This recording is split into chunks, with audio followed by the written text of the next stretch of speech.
Okay, Assalamualaikum and hello everyone. Today we are going to learn about carbonyl compounds. So you have 1, 2, 3, 4 parts for carbonyl, but the first 3 parts they are very short, so I'm going to go at one go. And this one maybe I will cut pendek-pendek supaya dia watchable lah. Okay, so first of all we need to know that our carbonyl compound, okay, it has C double bond O. Okay, this is the functional group called carbonyl, and it has a general formula of CnH2nO. Okay, and they are polar compounds. Okay, this is what's special for them, macam haloalkane, polar compounds juga. So oxygen and carbon has different electronegativities. So since oxygen is more electronegative, therefore it holds a partially negative charge, while carbon holds the partially positive charge. Okay, so because of this makes the carbon here susceptible to nucleophilic attack. So maksudnya when you have a nucleophile, okay, nucleophile will attack at carbon here. Okay, this is an electrophilic site. Okay, so there are 2 types of carbonyl compounds that you can have. You can have aldehydes and you can have ketones. So let's look first at aldehydes. Aldehydes, they are at the end of your molecule. Okay, if you look here, you have C double bond O, and then you have an alkyl group, then you have hydrogen. So maksudnya this carbon here, this carbonyl carbon here, it is at the end. Okay, sebab ada hydrogen kat sini. Okay, and sometimes kalau skeletal structure, it will look like this. Okay, or kalau dia condensed structure, it will look like this, CHO. Okay, so make sure you are aware of this. It is not the same as COH. Kalau COH ni adalah alcohol. Okay, CHO is aldehyde. Okay, right? Okay, now ketones. Ketones, they are the C double bond O is at the middle, in the middle. Okay, so maksudnya the C double bond O is sandwiched between 2 R groups atau carbons. Okay, so for skeletal structure, it will look like this. Okay, where you have carbon and carbon. Alright, so ini the rest of the chain. Okay, this is the skeletal structure for ketone, or dalam condensed structure dia akan jadi CO. But you have to be aware, kadang awak boleh tersalah cakap yang dia COC, itu adalah ether. Okay, so your R group here for aldehyde can be hydrogen or alkyl or aryl group. Okay, so kalau dia hydrogen tu maksudnya dia adalah 1 carbon aldehyde lah, ni methanol. Okay, kalau ketones you must have at least 1, 2, 3 carbons. Okay, alright, so now we're going to look at nomenclature. Just like any other functional groups that you learned before, okay, you will start with the longest carbon chain. You will first look at the priority. Okay, so if you have carbonyl, you have alkene, you have haloalkane, and you have alkane. Okay, so carbonyl compounds have a higher priority than those functional groups, so therefore it will be the parent chain. So you have to find the longest carbon chain with carbonyl group. Okay, when it is the higher priority functional group. Okay, so if you have an aldehyde, okay, the naming we will recall balik daripada alkane. If you have propane, okay, propane macam ni je. Okay, but if you have an aldehyde, you have double bond O, then H, the name will be propan al. Okay, al, because aldehyde, okay, propanal. So if you have ketone, let's say daripada propane, then your ketone maksudnya dia diapit or sandwiched by two other carbons, so it's in the middle. It has to be in the middle. Okay, so this one, it will be propanone. Okay, ketone propanone. Okay, ONE, macam tu.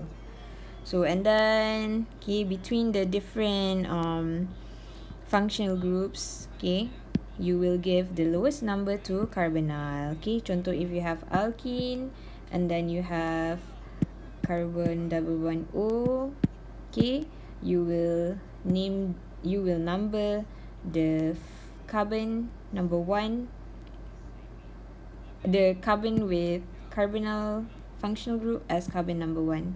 Okay, then 2 and then 3. Okay, so priority goes to your carbonyl compound lah.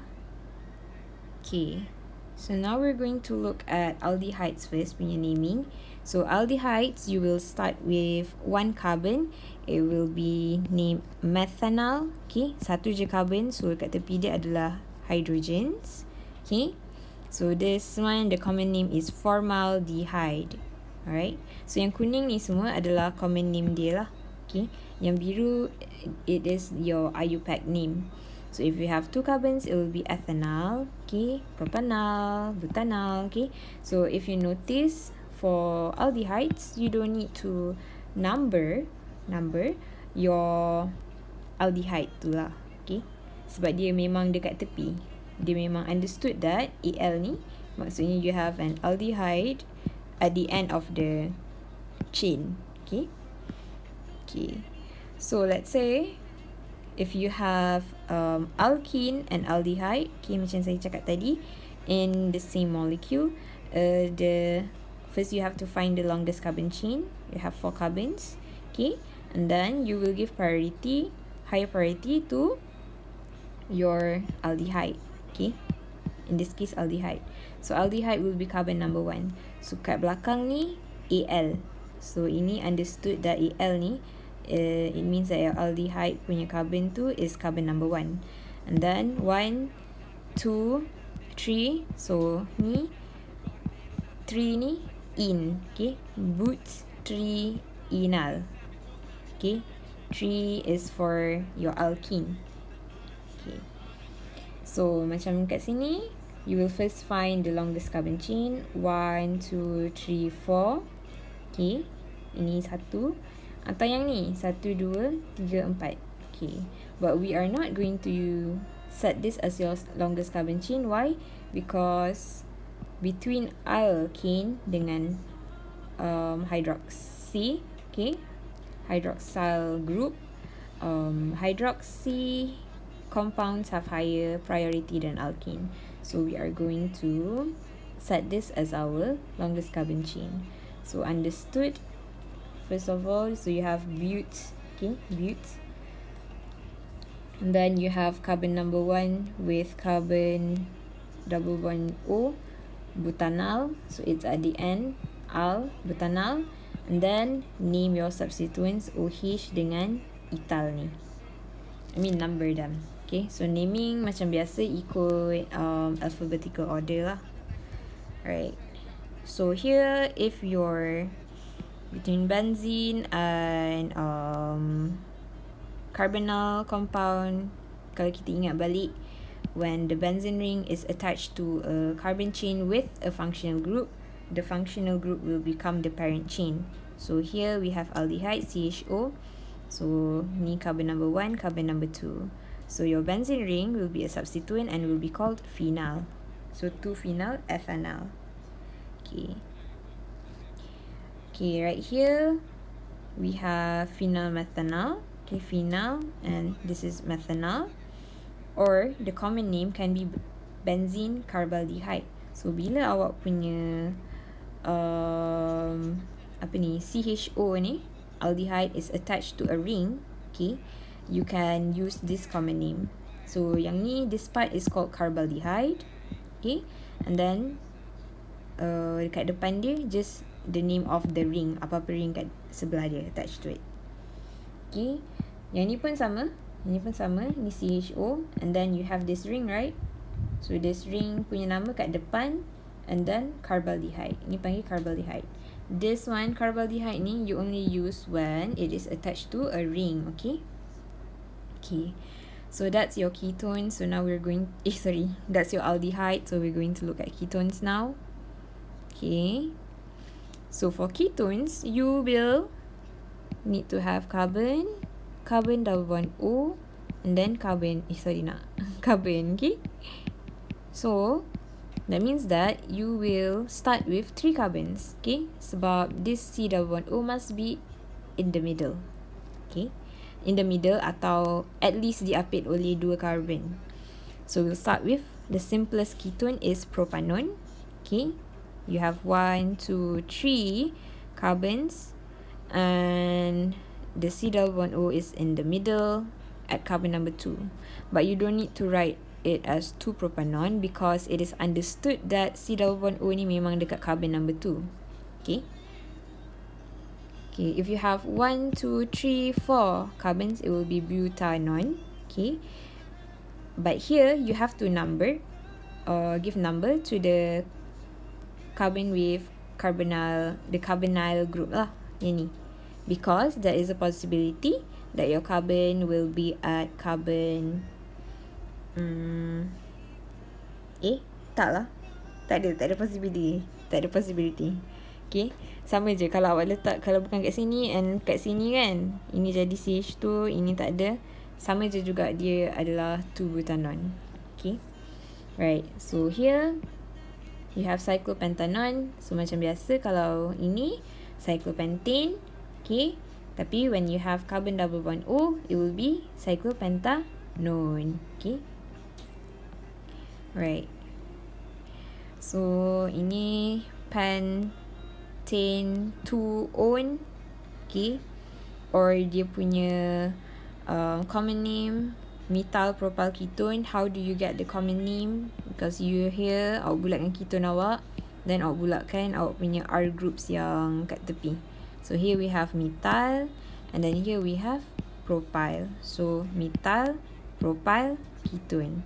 So if you notice, okay, banding dengan aldehyde tadi, aldehyde ni awak punya common name kan, aldehyde tu sambung dengan whatever kat depan.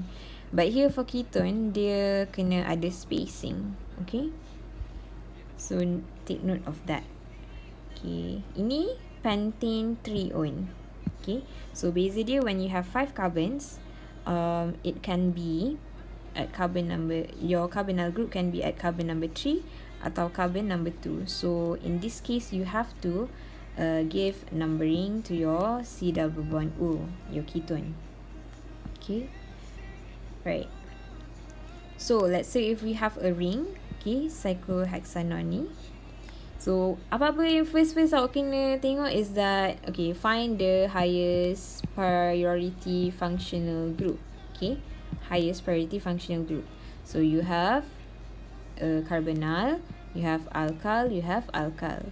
So antara dua ni, carbonyl dengan alkyl, you will give priority to carbonyl. So maksudnya dia akan jadi awak punya parent chain.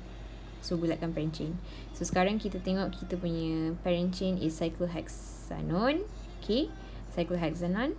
And then awak bulatkan awak punya substituents. Okay, and then bagi nama macam biasa. Right. Okay, let's say ni sama macam tadi aldehyde.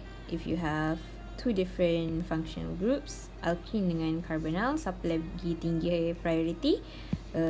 Carbonyl, of course.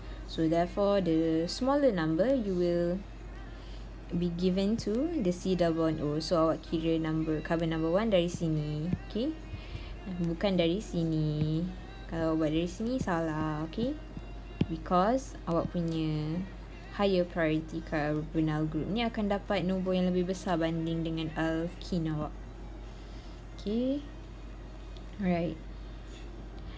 I'm sorry, I think this one tersesat kat sini. This is aldehyde, okay, not ketone. So take note of that. Right. So yang ni pun phenyl ethanol. So basically, ingat tak, macam tadi saya cakap, kalau benzene ring dia attach to a chain with functional group, it will become a substituent, so it will be called phenyl.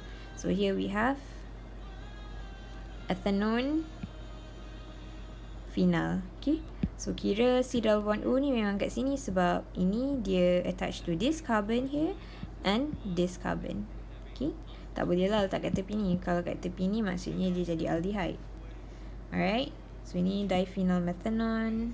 Okay, methanone, you can have methanone and ethanone when it is your carbon double bond O is attached to other rings atau benzene ring. Okay, ada cyclic structure. Okay, kalau apa tu nama dia, kalau aliphatic straight carbon chains susah sikit. Okay, alright. Okay, I think yang lain ni you can figure out by yourself kot. Ini bila awak ada two functional groups, two ketones, okay, dia jadi dione. Kalau macam ni, bila dia dekat ring ni, awak kena bagi number. Bila dia ada dione, maksudnya awak kena bagi number dekat dia. Okay, alright. So now we're going to look at preparation. Preparation, this is basically recalling from previous topics. So to prepare carbonyl compounds, you have three ways: ozonolysis of alkene, Friedel-Crafts acylation, and oxidation of alcohols. Okay, so if you look here for ozonolysis of alkene, you can get aldehyde and or ketones. Okay, so macam biasa ni potong, lepas tu nanti sini awak dapat aldehyde and ketone. Sini potong, so agak-agak lah awak dapat apa ni, you will get one long structure. Okay, here Friedel-Crafts acylation, ingat yang you will be using benzene. Okay, ini to get aromatic compounds, aromatic ketone, okay, or aldehyde, whatever. So if you react benzene with acyl chloride, okay, specifically acylation, you use acyl chloride saja. Okay, with whatever R group you have in the presence of Lewis acid, yang ni boleh tukar, you will get an aromatic ketone. So yang ni actually basically this part here attached to your benzene. Okay, so CH3 ni actually R ni lah saya tersalah tulis. Okay, this is actually R or whatever, or here CH3. Okay, and you will get a byproduct HCl. So agak-agak lah if you do this reaction, Friedel-Crafts acylation, you will get a ketone. Okay, nanti kat sini dapat your other benzene ring, your phenyl. Okay, then you have oxidation of alcohols. Oxidation of alcohols, okay, depending on the class of alcohol and oxidizing agent. So if you oxidize primary alcohol using weak oxidizing agent like PCC, you will get aldehyde. Alright, ingat tak?